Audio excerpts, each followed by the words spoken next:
دین اسلام کی جتنی بھی تعلیمات ہیں فطرت انسانی کے عین مطابق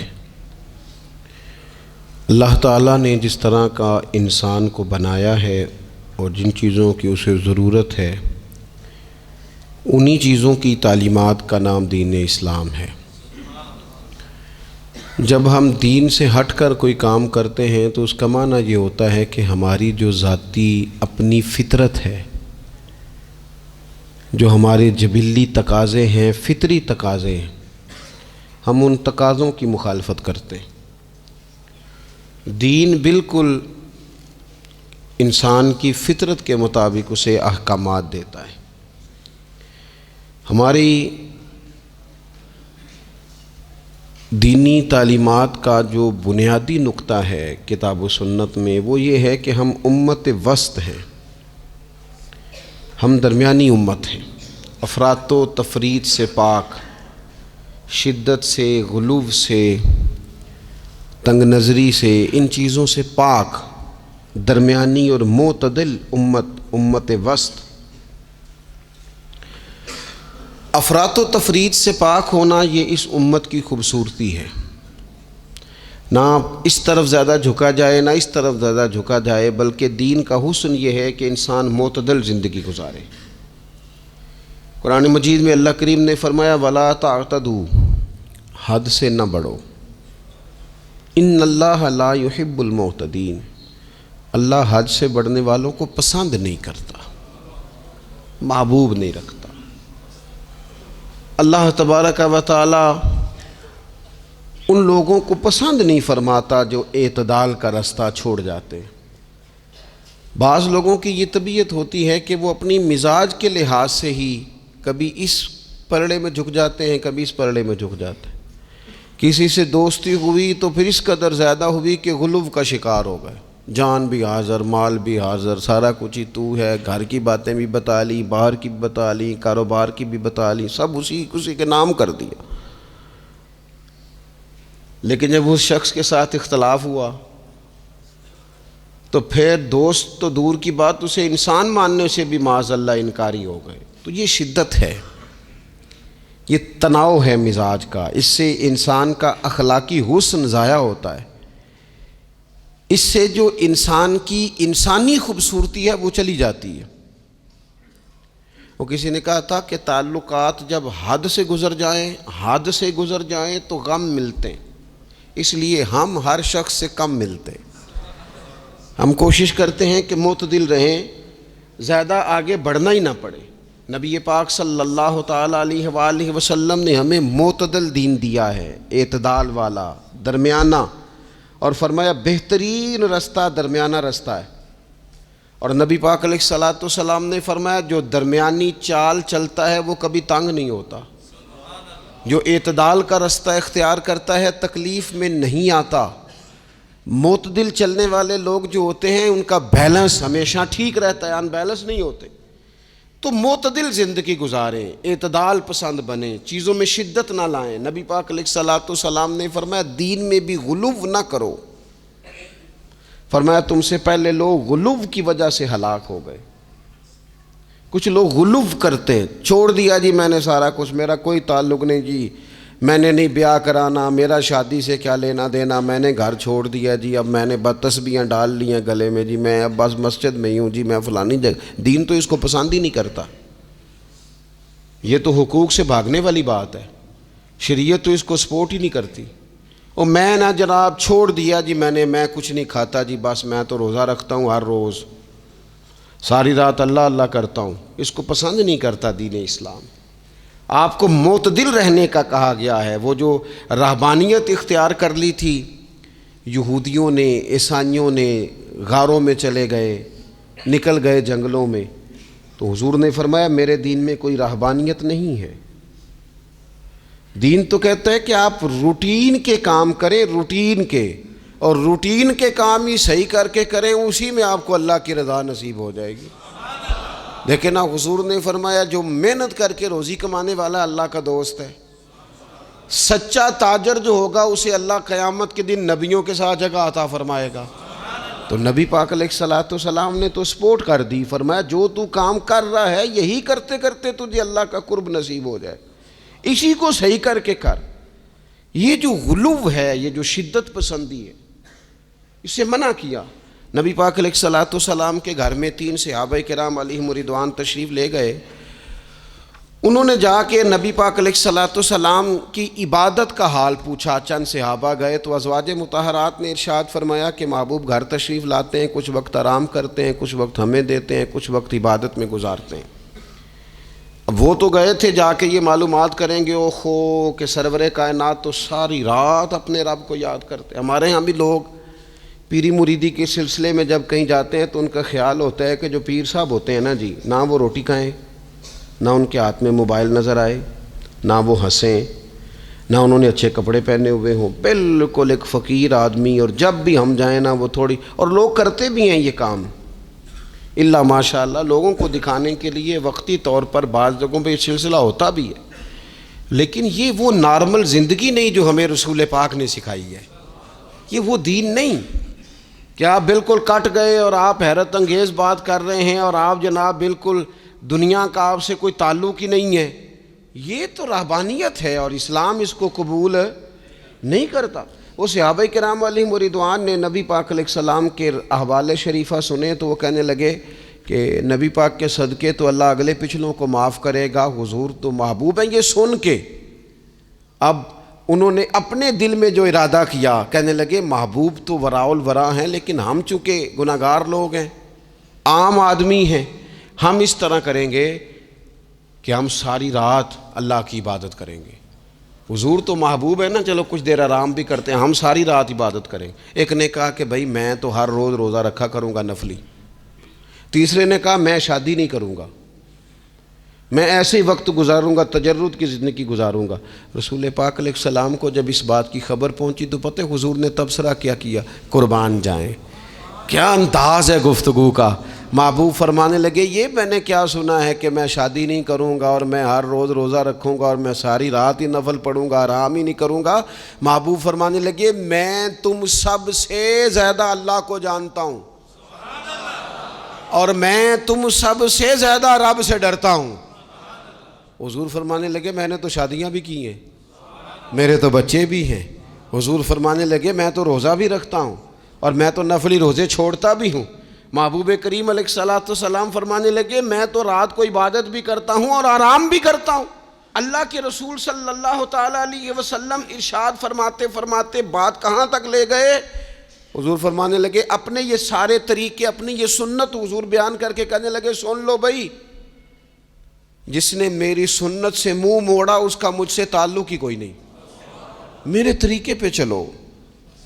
جو میں تمہارے لیے اسوہ چھوڑ کے جا رہا ہوں اس اسوے کو اپناؤ، اس طریقہ مبارکہ پر عمل کرو، اعتدال نہ چھوڑے کبھی بھی۔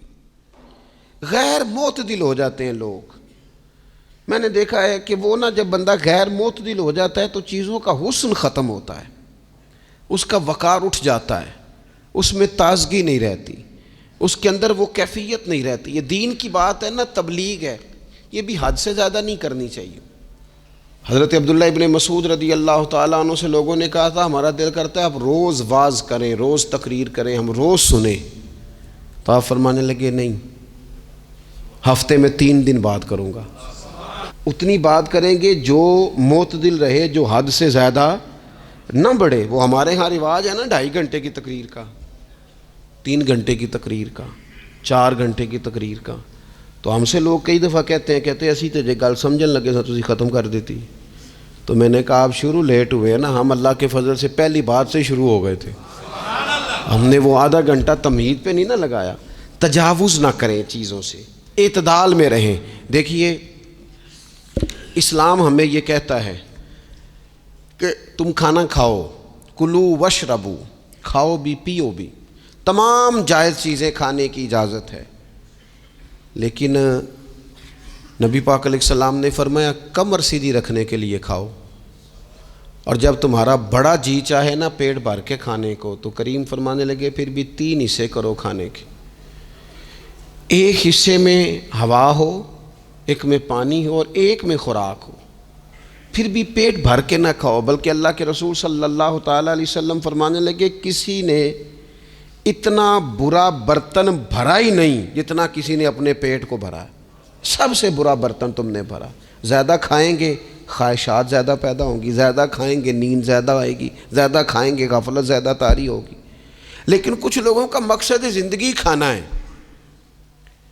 صبح کی پلاننگ الگ ہے، دوپہر کی الگ ہے، شام کی الگ ہے۔ آپ حیران رہیں گے کہ آپ اس ملک میں رہتے ہیں جس میں سب سے بہترین بزنس ہوٹل چلانے کا بزنس ہے، کھانے پینے کا کام کرو، یہ بھی بنا لو یہ بھی بنا لو، اچھا بھلا کھا پی کے اس کے بعد فاسٹ فوڈ کا آرڈر دے دیا جاتا ہے، اور کھانے کے بعد کتنی ساری چیزیں۔ اب تو یہ میں کچھ عرصے سے دیکھ رہا ہوں، اچھا بھلا کھانا کھاتے ہیں، اس کے بعد چائے کے ساتھ بسکٹ آ جاتے ہیں۔ میرا ایک غریب گھر سے تعلق ہے، ہم تو اس وقت چائے کے ساتھ بسکٹ کھاتے تھے، رس کھاتے تھے جب روٹی کوئی نہیں ہوتی تھی، یا روٹی کھانے کا پروگرام نہیں ہوتا تھا، کوئی پرہیز چلتی تھی۔ لیکن اب وہ لوازمات چائے کے ساتھ، اب تو لوگ چائے کا، اب جی آپ کا کھانا نہیں پکانا چائے پکانی ہے، تو چلو ٹھیک ہے چائے پک گئی، اب وہ چائے پک رہی ہے، اس کے ساتھ جناب بھنا ہوا گوشت پڑا ہے، اس کے ساتھ پیزا آ گیا ہے، اس کے ساتھ فلانی چیز آ گئی، یہ کیا ہے جی؟ اچھا پھر وہ خواہش بھی ہوتی ہے بعض میزبانوں کی کہ اب یہ تعریف بھی کریں، وہ سارا کچھ رکھ کے تو ساتھ یہ بھی کہہ رہے ہوتے ہیں تو چونکہ روٹی ڈاک چھڑی سی، لہذا پھر ہم نے نا یہ سارا کچھ کیا ہے۔ یعنی وہ کہہ رہے ہوتے ہیں کہ مہمان اب یہ کہے کہ او ہو آپ نے تو بڑا تکلف کر دیا ہے، اس کی کیا ضرورت تھی۔ تو کئی مہمان میری طرح کے بڑے پکے ہوتے ہیں، جو روز کے مہمان ہوتے ہیں نا بڑے پکے ہوتے ہیں، وہ تعریف شریف کوئی نہیں کرتے، وہ صاف ہی بات کرتے ہیں کہ تسی ایک شے رکھ دے تے اسی بھی چج نال کھا لیں دے۔ اب تو یہ چکھنے چکھانے کا ہی ماحول ہے، کوئی ایک رکھتے یا ہماری مرضی کی رکھتے یا پوچھ لیتے کہ اس ٹائم روٹی کھانی ہے تو چلو ہم کھاتے۔ یہ لوازمات ہیں، یہ تکلفات ہیں، اس میں گھر والے بھی تکلیف میں، پیسہ بھی بعضوں کا ضائع۔ آپ کھانے کے لیے زندہ نہ رہیں، زندہ رہنے کے لیے کھانا کھائیں، اپنی طبیعت میں بوجھ نہ بنائیں کسی قسم کا۔ نبی پاک صلی اللہ تعالیٰ علیہ وسلم نے مومن کی شان پتہ کیا بیان کی؟ فرمایا کافر اور منافق 7 آنتوں سے کھاتا ہے اور مومن 1 سے کھاتا ہے۔ اتنا فرق ہے کافر منافق کے کھانے میں اور مسلمان کے کھانے میں۔ 6 گنا کم روٹی کھاتا ہے مسلمان، 6 گنا کم۔ حضرت عمر فاروق ملک کے شام میں حضرت ابو عبیدہ بن جراح سے ملنے کے لیے گئے تو کہنے لگے اتنی دور سے آیا ہوں، سپہ سالار روٹی تو کھلا۔ تو انہوں نے اپنے بیگ سے رات کا خشک ٹکڑا کھانے کا نکالا اور پانی کا پیالہ دے کے کہنے لگے عمر یہ لو کھا لو۔ تو حضرت فاروق اعظم کہنے لگے یہی وہ مزیدار روٹی تھی جس کے لیے میں تیرے پاس آیا تھا، یہی وہ کھانا تھا، میں تلاش کر رہا تھا کہ یہ تمہیں ملے گا۔ کدھر گئے وہ لوگ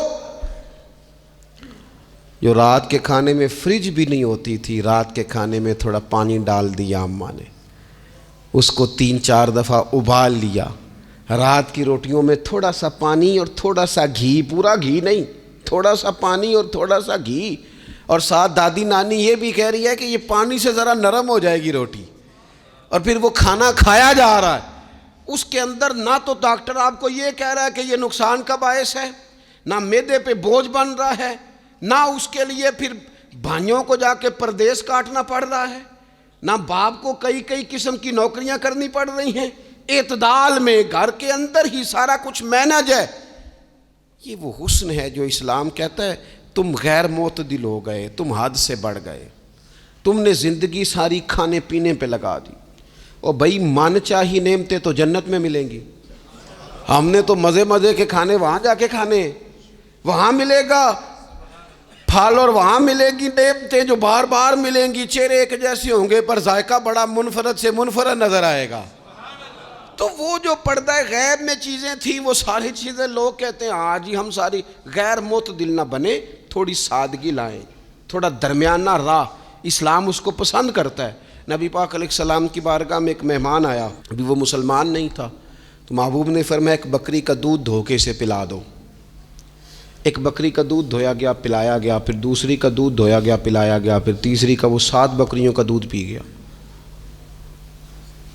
صبح اللہ نے توفیق دی اور وہ کلمہ پڑھ گیا۔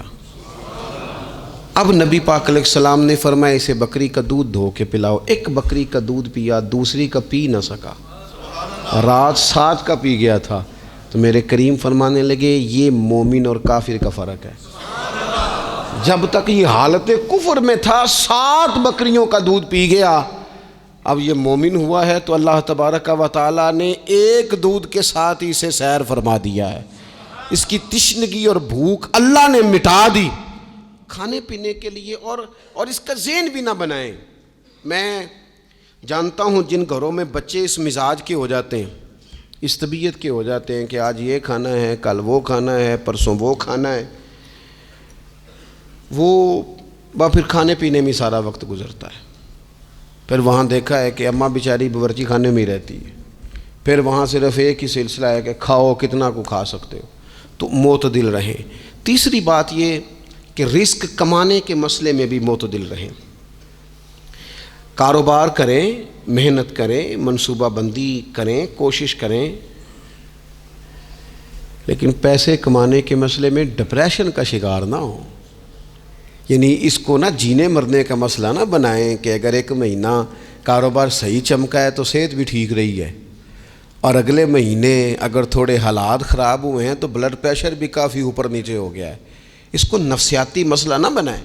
پہلے بھی کئی دفعہ کہہ چکا ہوں, پھر کہتا ہوں, 2 4 5 دوستوں سے پیار ہے تو 2 4 دفعہ انہی دنوں میں نا, سال کے بعد آ کے مجھے کچھ دن آتے ہیں نا کاروبار پہ, انہی دنوں میں آ کے انہوں نے مجھ سے کہا, دور سے آئے, کہا جناب ہم کاروباری بندے, حالات ٹھیک نہیں, کوئی دعا بتائیں. تو میں نے کہا جن دنوں ٹھیک ہوتے ہیں ان دنوں کیوں نہیں آتے؟ یا آج کل حالات بڑے اچھے ہیں, کچھ شکر کا طریقہ بتائیں, کیوں نہیں آتے؟ کیا فلسفہ ہم نے اختیار کر لیا ہے؟ رزق کا وعدہ اللہ کا ہے, اس کو کمانے میں اور پیسے کمانے میں محنت کرنے کا حکم دیا گیا ہے. نبی پاک علیہ الصلوۃ والسلام نے فرمایا جد و جہد کرو, نکلو, اللہ پہ بھروسہ کر کے نکلو. جس طرح وہ پرندوں کو روزی دیتا تمہیں بھی دے گا, لیکن اس میں نفسیاتی مسئلہ نہ بنایا جائے, نفسیاتی نہ بنایا جائے.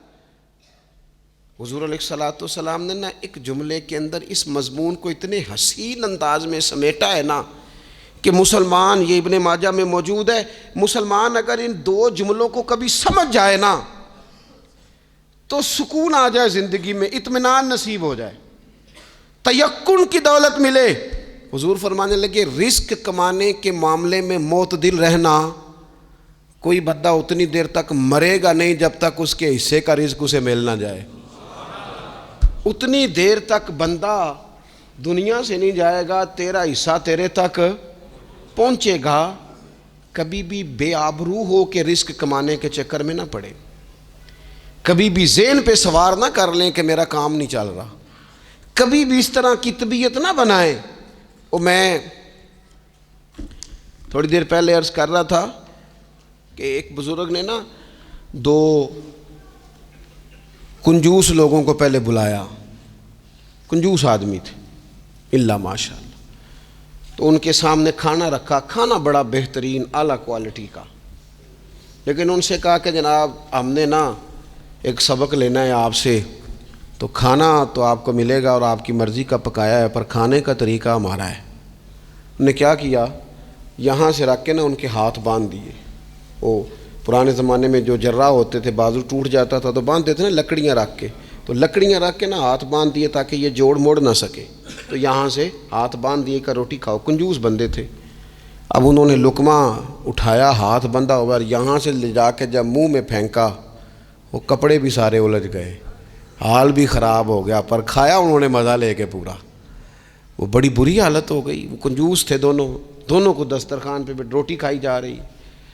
اب ان دونوں کو سمجھانے کے لیے کہا کہ اب ہم تمہیں 2 اور لوگوں سے بھی ملواتے ہیں. اب 2 وہ بندے بلائے جو دل کے سخی تھے, جو رزق کے معاملے میں اس کا زیادہ حریص نہیں تھے. ان کی بھوک جو تھی وہ کہیں دور تک دکھائی نہیں دے رہی تھی.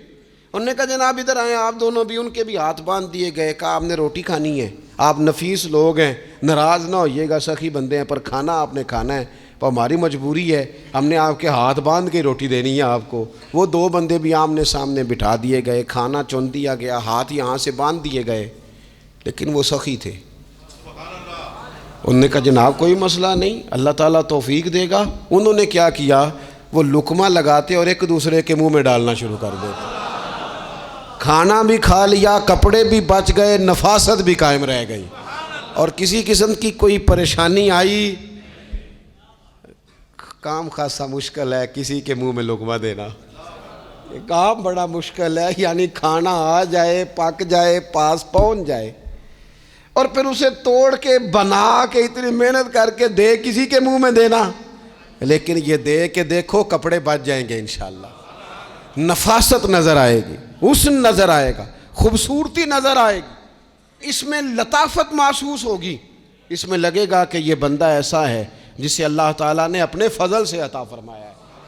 تو غیر معتدل طریقہ بندے کو رسوا کر دیتا ہے، رسوا کر دیتا ہے، وہ مال کمانے تو نکلتا ہے لیکن وہ کمزور ہو جاتا ہے، اس کا مزاج اور طرح کا ہو جاتا ہے۔ میں نے دیکھا ہے وہ جناب ساری دنیا چھٹی پہ ہے لیکن اس نے کہا چلو آج میں دکان کھول لیتا ہوں، گاہک کہیں بھی نہیں آئے گا تو چلو سارے آج مجھے مل جائیں گے، ایسا نہیں ہوتا، رزق اللہ نے تقسیم فرمایا ہے اور جس کا ہے وہ اس تک پہنچ جاتا ہے۔ تو غیر معتدل طریقہ اور رسوائی والا طریقہ کبھی بھی اختیار، اسی طرح کا معاملہ سخاوت میں ہے۔ نبی پاک علیہ الصلوۃ والسلام نے فرمایا کہ جب صبح دن چڑھتا ہے تو فرشتے دعا کرتے ہیں، کہتے ہیں یا اللہ سخی کو زیادہ عطا فرما، اسے زیادہ دے۔ حضور فرماتے ہیں جو سخی ہوتا ہے نا، یہ لوگوں کے بھی قریب ہوتا ہے، اللہ تعالیٰ کے بھی قریب ہوتا ہے اور جنت کے بھی قریب ہوتا ہے، اور یہ جو کنجوس ہوتا ہے یہ لوگوں سے بھی دور ہوتا ہے، اللہ تعالیٰ سے بھی دور ہو جاتا ہے، جنت سے بھی دور ہو جاتا ہے۔ سخاوت بڑی اعلیٰ چیز ہے، لیکن اس میں بھی معتدل رہنے کا کہا گیا ہے۔ معتدل، کچھ لوگ ایسے ہیں جو سخی نہیں ہوتے، یہ میں کوشش کروں گا تشریح آپ کے ذہن کے مطابق کر لوں۔ سخی مزاجن سخی، لیکن اگر کبھی چڑ جائے نا، وہ جتنے مرضی پیسے لے لو ان سے، مزاج میں سخاوت نہیں، لیکن اگر طبیعت ہے اس طرح کی کہ اگر ان کا ذہن آ گیا نا، کبھی کہیں کسی نے تعریف کر دی ہے، پوری خوشامد اس نے کر لی ہے، تو پھر تو جناب ساری جیب بھی آپ خالی کرا دے، یہ مزاج کی سخاوت نہیں ہے، یہ تو آپ کی طبیعت کا وہ ابال ہے کہ اگر کسی بندے کو پتہ چل گیا ہے کہ کس طرح کر کے آپ قابو آتے ہیں تو پھر وہ روز استعمال کرے گا، اور یہ ہوتا ہے، یہ ماحول ہوتا ہے۔ میں چونکہ مذہبی ماحول سے تعلق رکھتا ہوں، میں نے خود یہ دیکھا ہے کہ کوئی شخص اگر اس نے زیادہ بڑا منہ کھول کے لوگوں سے مانگنا شروع کر لیا ہے تو پھر تو جناب بڑی بات ہے، مہنگا آدمی، اور اگر کوئی اپنی وفاداری قائم رکھتا ہے، خوشامد نہیں کر سکتا، اس کی طبیعت نہیں ہے کہ وہ 20-50 لوگوں کی خوشامد کرے، 10 کو حاجی صاحب کہے، 20 کو عاشق رسول کہے، اور 30-35 کو کہے جناب بڑی بات ہے، ہم نے تو بڑا دیکھا ہے، آپ تو بڑے بہترین لوگ ہیں۔ تو پھر جناب وہ اگر یہ کام اسے کرنا آتا ہے تو پھر اس کا مطلب ہے اسے دہاڑی بھی اچھی لگانی آتی، پھر اس کی آواز کا بھی زیادہ سریلا ہونا ضروری نہیں، پھر اللہ تعالیٰ معاف فرمائے، پھر بس ٹھیک ہے اب میں کیا اس پر تبصرہ کروں، پھر تو ہم دیکھ رہے ہوتے ہیں جس کو وہ عاشق رسول کہہ رہے ہوتے ہیں نا، اور ایسی خطرناک، میرے سامنے ایک نعت خیق صاحب سے کہنے لگا، نعت حضور کی پڑھی جا رہی ہے، کبھی شعراء ایک کام کرتے تھے، وہ کہتے تھے شعر تیری نظر ہے، وہ غزل کا شعر ہے یا کوئی ایسا شعر ہے، لیکن ایک شعر ہے نعت کا، اس میں تو حضور کی تعریف ہے، نبی پاک کی تعریف کا شعر کسی بندے کی نظر کیسے ہو سکتا ہے جب اس میں ذکر ہی رسول پاک کا ہے؟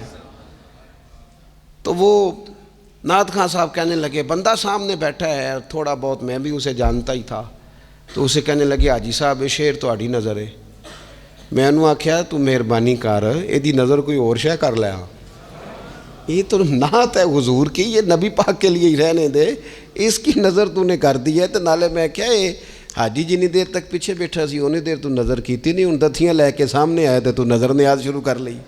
نہ کریں یہ کام، اس سے کوفت پہ، اور آپ یقین کریں میں ذمہ داری سے کہتا ہوں یہ کام کرنے والا بھی تنگ ہوتا ہے، اور جس کے لیے کر رہا ہوتا ہے پتہ اسے بھی سارا ہی ہوتا ہے کہ چکر کیا چل رہا ہے، سب پتہ ہوتا ہے۔ تو اس تکلف میں جب انسان کام کرتا ہے تو کہاں تک بات جاتی؟ سخاوت کریں لیکن چڑھ کر کوئی کام نہ کریں۔ نبی پاک علیہ الصلوۃ والسلام نے فرمایا، حضور فرمانے لگے اس طرح خیرات نہ کرنا کہ تمہارے اپنے بچے بعد میں لوگوں کے سامنے ہاتھ پھیلاتے پھرے۔ حضرت سعد بن ابی وقاص رضی اللہ تعالیٰ عنہ نے عرض کیا تھا، یا رسول اللہ صلی اللہ تعالیٰ علیہ وسلم میں سارا مال اللہ کی راہ میں خیرات کرنا چاہتا ہوں، میری ایک ہی بیٹی ہے، میں چاہتا ہوں سارا اللہ کے راستے میں دے دوں۔ تو حضور فرمانے لگے نہیں بھائی، تو چوتھا حصہ دے، 3 حصے اپنی بچی کے لیے، بیویوں کے لیے، باقیوں کے لیے رکھ لے، لیکن تو یہ کام نہ کر۔ تو میرے عزیز، زندگی میں خرچ کرنے میں بھی اعتدال کا مظاہرہ کریں۔ مجھے پتہ ہے اچھی طرح کہ ہمارے ہاں ایک مزاج بن جاتا ہے، طبیعت بن جاتی ہے کہ اگر کسی شخص کو آپ تھوڑی سی مدد کرتے ہیں تو وہ سمجھتا ہے کہ اگر اس نے مجھے 20,000 دیا ہے تو یقیناً اس کے گھر میں 50 لاکھ پڑا ہے، وہ پھر اگلے ہفتے دوبارہ آتا ہے، ایک نئی مجبوری کا بھی اظہار کرتا ہے۔ یہ ساری چیزیں ہوتی ہیں، ان چیزوں کے بیچ ہی آپ کو نیکی کرنی ہے، لیکن افراط و تفریط سے بچنا ہے۔ اسی طرح کا معاملہ اپنی زندگی کے دیگر معاملات میں کریں۔ نبی پاک علیہ الصلوۃ والسلام نے سادگی کو پسند کیا ہے۔ حضور سادگی کو پسند کرتے، کھانے کے معاملے میں بھی اور کپڑوں کے معاملے میں بھی، لیکن اچھا لباس پہننے کی اجازت دیتے۔ حضور علیہ الصلوۃ والسلام نے ایک موقع پر ارشاد فرمایا کہ اگر کسی بندے کے پاس گنجائش ہے تو اسے اجازت ہے کہ 2 جوڑے کپڑوں کے کام کاج کے لیے رکھ لے، 2 جوڑے جمعے کے لیے رکھ لے۔ اور نبی پاک صلی اللہ تعالیٰ علیہ وسلم نے ایک شخص کو دیکھا جو مالدار تھا، لیکن اس کے کپڑے پھٹے پرانے تھے، لباس پرا گندا تھا، بال بکھرے ہوئے تھے۔ تو اللہ کے محبوب علیہ السلام نے فرمایا تیرے اوپر اللہ کا فضل ہے، اور رب جب فضل کرے تو پھر اللہ فضل دیکھنا پسند بھی فرماتا ہے۔ فرمایا تو اچھا لباس پہن، حرج کوئی نہیں، لیکن اپنا رسول پاک علیہ السلام کا طریقہ مبارکہ یہی تھا کہ سیدہ عائشہ صدیقہ فرماتی ہیں کہ یہ وہ لنگی مبارک ہے اور یہ وہ پیوند والا کرتا مبارک ہے، اسی میں محبوب نے اپنی جان اپنے رب کریم کی بارگاہ میں پیش کر دی۔ اور فرماتی ہیں کتنے کتنے دن گزرے کہ رسول پاک علیہ الصلوۃ والسلام نے کھانا تناول نہیں فرمایا، کتنے کتنے دن گزرے۔ میں اس ساری بات کو اگر سمیٹوں نا تو میں یہ نوجوان اگر میری بات پر غور کریں تو اسلام کہتا ہے حضور خود کنگھی بھی فرماتے تھے، تیل بھی لگاتے تھے، امامہ بھی باندھتے تھے، سرما بھی پہنتے تھے، سادہ لباس پہنتے تھے لیکن صاف ستھرا۔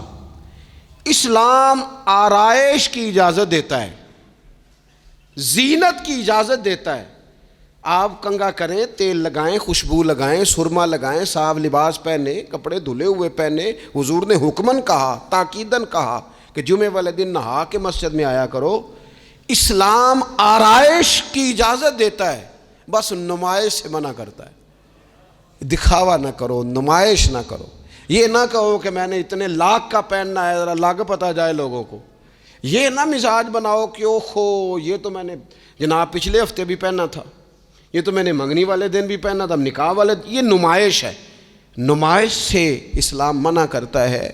اللہ کے پیارے رسول صلی اللہ تعالیٰ علیہ وسلم نے فرمایا جس نے دنیا میں شہرت کا لباس پہنا، اس طرح کا لباس پہننا چاہا، اس طرح کے کپڑے زیب تن کرنا چاہے جس سے محسوس ہو کہ میں ایک بڑا آدمی ہوں، میں مالدار آدمی، جس نے دنیا کے اندر شہرت کا لباس پہنا، اللہ قیامت کے دن اسے ذلت کا لباس پہنائے گا۔ یہ معتدل کیوں نہیں رہا؟ اس نے کیوں حد سے تجاوز کیا؟ اس کو اس طرح نہیں کرنا چاہیے تھا۔ رسول رحمت صلی اللہ تعالیٰ علیہ وآلہ وسلم نے ہمیں جس چیز کی اجازت دی ہے وہ کام ہم کر سکتے ہیں، اور جس سے نبی پاک علیہ الصلوۃ والسلام نے ہمیں روکا ہے اس کام سے ہم نے بچنا ہے۔ ایک اور بات بھی خاص اور بالخصوص نوجوانوں سے کرنی ہے، وہ خاص جس طرح کھانے پینے میں معتدل رہیں، کمائی کرنے میں معتدل رہیں، خرچ کرنے میں اعتدال کا مظاہرہ کریں، لباس میں اعتدال کا مظاہرہ کریں، اسی طرح یہ آرام کرنے میں بھی ذرا معتدل رہیں۔ بہت زیادہ آرام کرنے لگ گئی ہے نئی نسل۔ آپ ضرورت سے زیادہ بھی سو لیں تو تھکاوٹ بڑھ جاتی ہے۔ اگر انسان اتنا ہی آرام کرے نا جتنا اس کی طبیعت کے لیے ضروری ہے تو اس میں طبیعت فریش رہے گی۔ لیکن اگر آپ کہیں، وہ ایک دوست ہیں ہمارے، تو ان کو جب تک کوئی اٹھائے نہ تو اٹھتے نہیں، تو گھر والوں نے ایک دن ارادہ کیا کہ آج صبح نہیں اٹھانا، دیکھتے ہیں کتنے بجے اٹھتا ہے۔ ماشاءاللہ شادی شدہ ہیں، بچے ہیں، تو کہنے لگے جی پھر اللہ کے فضل سے میں 2 بجے خود ہی اٹھ گیا تھا۔ رات ایک شخص سویا ہے اور اگلے دن 2 بجے سویا، تو اب انہوں نے تو یہ بات محبت میں کی، تو پھر میں نے ان سے یہ پوچھا، میں نے کہا یہ بتائیں کہ آپ چلیں رات آپ سو گئے، سمجھ لیں آپ سو گئے 2 بجے رات کو، 12 گھنٹے کے بعد اگر آپ اٹھے طبیعت کیسی تھی؟ کہنے لگے فریش نہیں تھی۔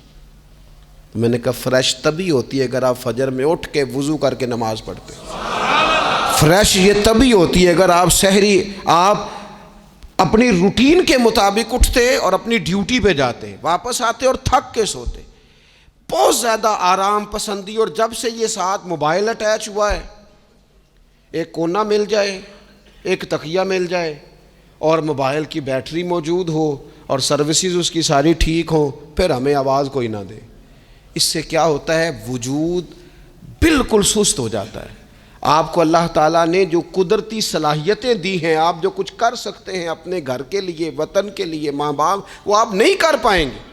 زنگ آلود ہو جائے گا وجود، ہر وقت کی تھکاوٹ، ہر وقت کا مزاج کے اندر سستی کا آ جانا، اعتدال سے نہ نکلیں۔ نیند 7-8 گھنٹے بہت کافی ہے، اور وہ بھی میں آپ کو ایک ذاتی بات بتاتا ہوں، اگر اللہ چاہے نا بندے کی نیند پوری ہو تو کئی دفعہ صرف 20 منٹ آنکھ لگ جائے تو بندہ فریش ہو جاتا ہے، اور اگر منظور نہ ہو مالک کریم کو تو پھر ٹھیک ہے، لوگ لیٹے ہوئے۔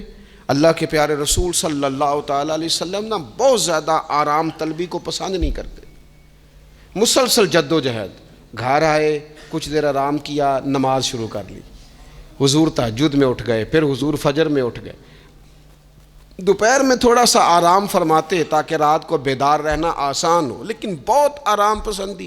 ہمارے حضرت صاحب فرمایا کرتے تھے زمین کے اوپر کام، نیچے جا کے آرام۔ وہ کسی نے کہا تھا جاگنا ہے جاگ لے افلاک کے سائے تلے، پھر تو حشر تک سوتا رہے گا خاک کے سائے تلے۔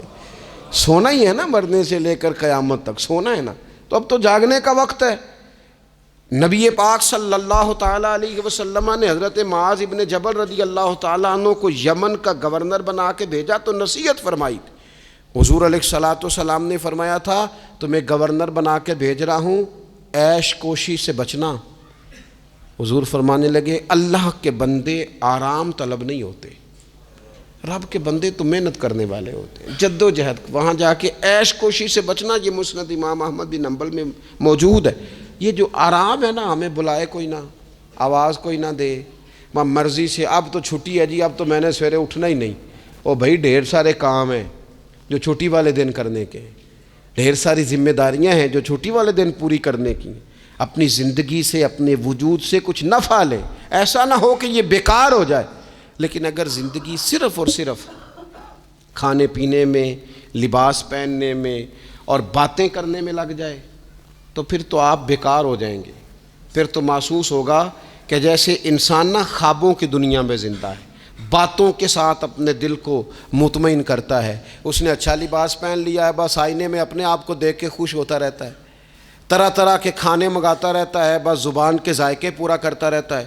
امام طبرانی حدیث لائے ہیں، رسول پاک صلی اللہ تعالیٰ علیہ وسلم نے فرمایا میری امت میں ایسے لوگ آئیں گے جو رنگ برنگے کھانے کھائیں گے، انواع و اقسام کے مشروبات استعمال کریں گے، طرح طرح کی زیب و زینت کریں گے، اور منہ پھاڑ پھاڑ کے باتیں کریں گے، منہ کھول کھول کے گفتگو کریں گے۔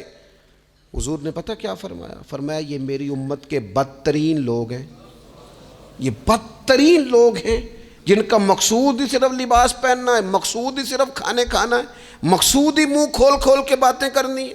ان لذات میں جو لوگ پوری طرح الجھ گئے، کوئی خیر کا کام ہی نہ کر سکے، کوئی مقصد زندگی کی طرف ہی نہ بڑھ سکے، یہ بدترین لوگ ہیں۔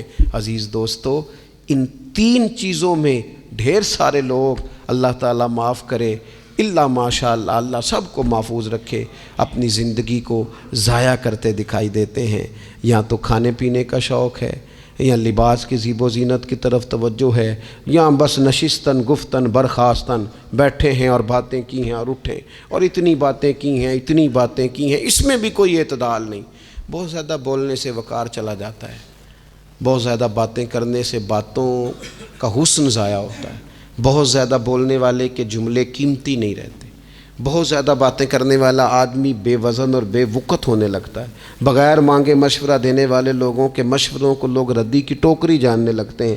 اپنی زندگی کو اگر وزادار اور باوقار بنانا چاہتے ہیں تو ذرا لباس میں بھی سادگی ہو، اللہ کی ہر نعمت خوش دلی سے استعمال کی جائے۔ سادہ کھانا بھی ملے تو رب کی عطا سمجھ کے رغبت کے ساتھ، شوق کے ساتھ اسے استعمال کیا جائے۔ مجلس میں بیٹھا جائے تو سیکھنے کی کوشش کی جائے، دوسروں کی باتوں کو سنا جائے۔ اللہ تعالیٰ نے نا کان دو دیے ہیں، زبان ایک دی ہے۔ معنی کیا ہے؟ ڈبل سننا چاہیے اور سنگل بولنا چاہیے۔ 2 گنا سنیں اور اس سے آدھی گفتگو کریں۔ اور ہمارے حضرت تو فرمایا کرتے تھے اپنے جملوں کو چھوٹا کرو، جو بات تھوڑے جملوں میں کہی جا سکتی ہے اسے لمبے جملوں میں نہ کہو۔ ہر بات کی وضاحت کرنا اور ہر بات کا پس منظر بیان کرنا اور بات کو اتنا لمبا کر دینا کہ اصل بات ہی اس میں سے رہ جائے، بیچ میں سے مدعا ہی ختم ہو جائے، آنے کا مقصد ہی کسی کو سمجھ میں نہ آئے، اس سے بھی انسان اعتدال کا رستہ چھوڑتا ہے۔ تو فرمایا وَلَا تَعْتَدُوا، حد سے نہ بڑھو، ان اللہ لا يحب المعتدین، اللہ حد سے بڑھنے والوں کو پسند نہیں کرتا۔ اللہ تبارک و تعالی ہمیں دین کا جو حسن ہے اعتدال پہ رہنا اس پہ ہمیشہ قائم رکھے۔ آخر دعوایا ان الحمد للہ رب العالمین۔